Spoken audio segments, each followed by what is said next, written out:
Bonjour et bienvenue à la machine à écrire. Nous employons parfois excessivement certains verbes passe-partout pour décrire des situations ou des actions, alors qu'il existe des verbes qui permettent de mieux raconter notre histoire. Par exemple, on utilise « donner » plutôt que « céder » notre place, ou on utilise « donner » plutôt que « exposer » notre point de vue.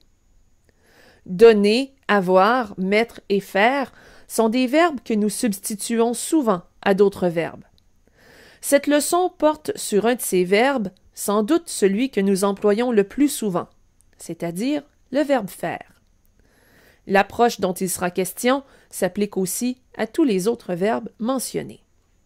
Il vous arrive sans doute de dire que vous êtes en train de faire la vaisselle ou de faire de la lecture. Le verbe faire s'insère facilement dans nos phrases. Cette habitude indique une certaine paresse de notre part. Après tout, nous aurions pu dire que nous étions en train de laver la vaisselle ou encore de lire. Voici des expressions que nous utilisons fréquemment et des solutions de rechange plus directes. Nous disons que nous faisons un calcul, alors qu'il serait plus simple de dire calculer. Faire du tort à une autre personne, alors que nous aurions pu dire nuire ou causer du tort à autrui. À votre tour, trouvez des verbes qui peuvent remplacer le verbe faire dans les expressions suivantes. Faire des reproches. Nous pouvons changer le verbe faire et employer plutôt critiquer, blâmer ou adresser des reproches.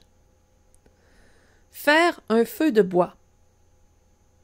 Une réponse possible est allumer un feu de bois.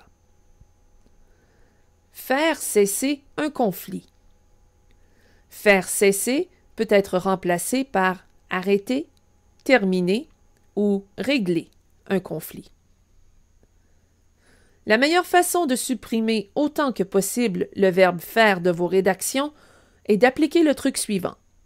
À l'ordinateur, faites CTRL F sur PC ou commande F sur Mac et inscrivez les premières lettres de faire dans la barre de recherche.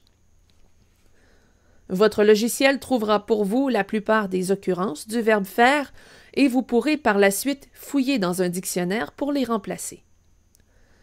Voilà ce qui conclut cette leçon. Vous êtes maintenant invité à répondre aux questionnaires mis à votre disposition. Joignez-vous à nous dans notre forum de discussion ou sur Facebook à l'adresse suivante. Ici Mélanie Tremblay. Merci d'avoir été des nôtres. À la prochaine.